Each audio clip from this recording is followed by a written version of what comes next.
जहाँ आप बैठे हैं, जहाँ आप अभी घूमेंगे, वो मुझे बोलने की ज़रूरत नहीं है। मैं समझता हूँ कि मेरे चित्र बोलेंगे, वो आपसे संवाद करेंगे, वार्ता करेंगे, और जब आपसे संवाद करेंगे, वार्ता करेंगे, तो मैं समझता हूँ कि मेरा काम हो जाएगा, जो मैंने बड़े लगन से लग करके इसको करता रहा। मैंने 2 राजनीतिज्ञों को सोचा था कि बुलाऊंगा इस कार्यक्रम में, श्री राहुल गांधी जी को, जो मोहब्बत की दुकान चलाते हैं, और मैं उन्हें दिखाता कि मैं मोहब्बत के रंग बेचता हूँ, मोहब्बत के रंग लगाता हूँ। और दूसरे श्री अखिलेश यादव जी को, लेकिन चुनाव की ऐसी प्रक्रिया थी कि वो लोग नहीं आए। राहुल जी ने पहले बता दिया कि वो बिजी हैं, और अखिलेश जी नहीं आए। और धन्यवाद प्रकाश जी, मेरा परिचय आपने दे दिया है। मेरे सामने बहुत मेरे साथी बैठे हुए हैं, इसमें दूर दूर से लोग आए हैं। मैं मंच का अभिनंदन करते हुए व्यक्तिगत तौर पर किसी के बारे में बहुत नहीं बताऊंगा। कांचा इलैया को कौन नहीं जानता, पद्मश्री राम सुतार जी को कौन नहीं जानता। ये लोग ऐसे नाम हैं जो किसी को बताने की ज़रूरत नहीं है, कहने की ज़रूरत नहीं है। वो सुनते ही उनकी जो अपनी पूरी मतलब उनका पूरा जो व्यक्तित्व है वो हमारे सामने आ जाता है। मैं समझा भी नहीं था, सोचा भी नहीं था। मैंने 2 राजनीतिज्ञों को सोचा था कि बुलाऊंगा इस कार्यक्रम में, श्री राहुल गांधी जी को, जो मोहब्बत की दुकान चलाते हैं, और मैं उन्हें दिखाता कि मैं मोहब्बत के रंग बेचता हूँ, मोहब्बत के रंग लगाता हूँ। और दूसरे श्री अखिलेश यादव जी को, लेकिन चुनाव की ऐसी प्रक्रिया थी कि वो लोग नहीं आए। राहुल जी ने पहले बता दिया कि वो बिजी हैं, और अखिलेश जी नहीं आए। और एक मित्र थे मेरे, अंबिका जी, वो भी नहीं आए क्योंकि वो भी चुनाव में फंसे हुए हैं। अब मुझे लगा कि मैं राजनीतिज्ञों के चक्कर में मैं क्यों फंसा हुआ हूँ। मैं वहाँ से आज निकलता हूँ, और आज मैं ये संकल्प लेता हूँ कि भविष्य में जब भी कोई इस तरह का बड़ा काम करूँगा तो किसी राजनीतिज्ञ को नहीं बुलाऊंगा।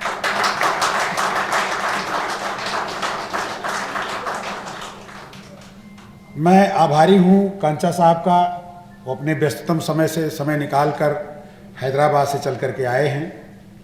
मैं आभारी हूँ अनिल सुतार जी का, जो दिखाई नहीं देते लेकिन सुतार साहब के पीछे ऐसे रहते हैं जैसे हम लोगों को कोई दिक्कत ही नहीं होती। जब भी हम सुतार साहब को गाजियाबाद बुलाते थे तो बाबूजी से बात नहीं करनी होती थी, उनसे कहते थे, वो यस कह देते थे कि नहीं बिल्कुल जाएंगे आएंगे, वो लेकर के समय से आ गए। तो वो अपनी एक परंपरा को अनिल जी, मैं चाहूँगा एक बार खड़े हो जाएं, हल्का सा लोग देख लें। श्री पद्मश्री राम सुतार जी के पुत्र हैं, और इस विधा के बहुत बड़े, इस क्षेत्र के बहुत बड़े मर्मज्ञ। पिपलवी साहब लखनऊ से चले आए, ये हमारे मित्र हैं, और कवि हैं, अधिकारी रहे हैं। बहुत कुछ इन्होंने लिखा है, इतना सुंदर लिखते हैं कि जिसका कोई हिसाब नहीं। मैं जब ये बोलेंगे तो मुझे लगता है कि एक आध चीज़ जरूर सुना देंगे। आज मैंने सोचा भी नहीं था कि आप लोग इतने इस समय हमारी इस प्रदर्शनी में आ जाएंगे। मैंने एक कविता लिखी, वो कविता कहीं है कि मैं जिनको बुला रहा हूँ शायद वो ना आए, लेकिन जिनको नहीं बुला रहा हूँ वो जरूर आएंगे। तो मैं उनका भी बहुत आभारी हूँ जो लोग इस कार्यक्रम में आ गए हैं और आगे आएंगे।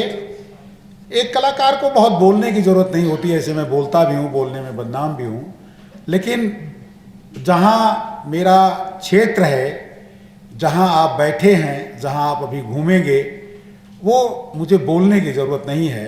मैं समझता हूँ कि मेरे चित्र बोलेंगे, वो आपसे संवाद करेंगे, वार्ता करेंगे, और जब आपसे संवाद करेंगे, वार्ता करेंगे, तो मैं समझता हूँ कि मेरा काम हो जाएगा, जो मैंने बड़े लगन से लग करके इसको करता रहा। मैं 20 में प्रकाश जी के कॉलेज में पढ़ाता था। गाज़ियाबाद शहर को मैंने अपना घर समझा। गाज़ियाबाद शहर के लिए जो भी वहाँ सक्षम लोग थे, जो सक्षम अधिकारी थे, जो वहाँ के सक्षम उद्यमी थे, उद्योगपति थे, सबको मैंने एकजुट किया, और एकजुट करके शहर की एक शक्ल बदलने की कोशिश की। जो शहर कभी केवल सीमेंट और अपहरण का शहर हुआ करता था, वो पत्थर और कला का शहर बन गया।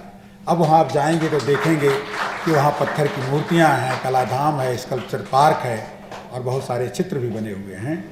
और इससे बड़ी चीज़, जिस कॉलेज में मैं पढ़ाता था, मेरे कई विद्यार्थी यहाँ पर हैं। मैं उनके गार्जियन की तरह था, केवल टीचर नहीं था।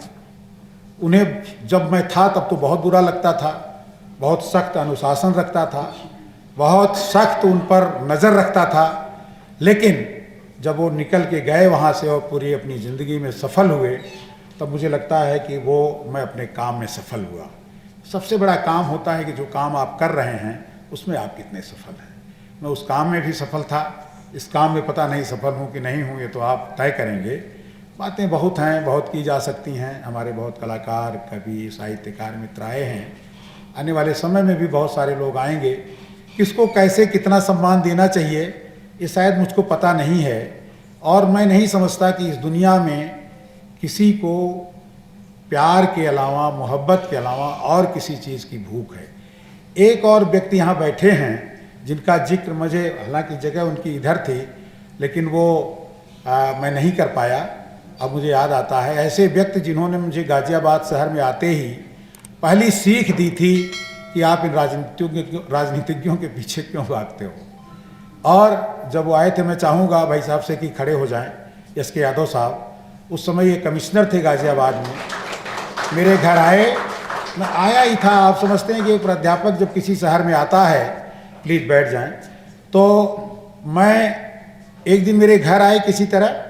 एक पेंटिंग मेरे घर में लगी थी, और एक पेंटिंग बनाने में कितना उस समय हमको कंजूसी करनी पड़ती थी, कितना जुगाड़ करना पड़ता था, वो जो ईमानदार आदमी करता है वो जानता है। तो इन्होंने पूछा कि कैसे बनती है, क्या बनता है, क्या लगता है। मियाँ बीबी दोनों लोग थे, आज बहन जी नहीं हैं। तो ये चले गए पूछ-पाछ के। एक हफ्ते के बाद या 3-4 दिन के बाद एक बहन आया मेरे घर।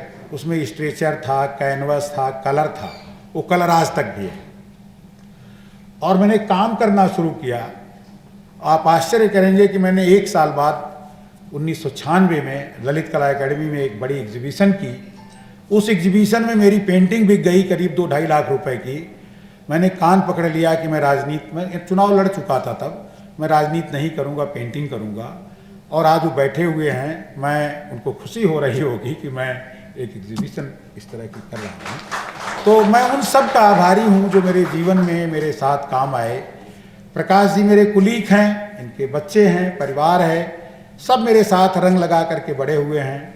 मेरे सामने बहुत सारे साथी अभी ग्वालियर से आए हैं। वो धर्मेंद्र कुशवाहा भाई, उन्होंने कहा कि हम 10, 12, 15 लोगों के साथ आ रहे हैं। उनकी मोहब्बत है, ये हमारे मोहब्बत के रंग के साथ वो खिंचे चले आए। और उन लोगों का भी मैं धन्यवाद करता हूँ। मेरे बहुत सारे पुराने स्टूडेंट भी आए हैं, सैमसंग के बहुत बड़े अधिकारी यहाँ पर बैठे हुए हैं। मैं समझता हूँ कि ये लोग वो लोग हैं जो इस दुनिया को बनाने में इनका रोल है। कोई किसी एक व्यक्ति का रोल नहीं है जो केवल ये कहता है कि ये नहीं था, वो नहीं था, आज ये हो गया है। जो कुछ था, जो कुछ हो रहा है, उसको रोको मत, उसे बढ़ने दो। शायद अपने आप दुनिया बदल जाएगी। अगर हम रोक देंगे, हम केवल अपनी दिखाएंगे। मैंने अपने बच्चों को कभी नहीं रोका, उनको खूब मनमानी करने दिया। और मनोज शायद अभी यहीं आसपास होंगे, अपनी कला से वो पूरी दुनिया घूम के आए हैं। और मैं यही सीख देता हूँ कि भाई आप खुद करोगे तो लोग देखेंगे, तो स्वयं अपने आप करेंगे। आप केवल बताओगे कि आप करो तो कोई नहीं करेगा, क्योंकि वो भी आपसे ज़्यादा चतुर हैं कि आप इतने निकम्मे हो, तो उनसे ज़्यादा निकम्मा होने की ज़रूरत है। धन्यवाद।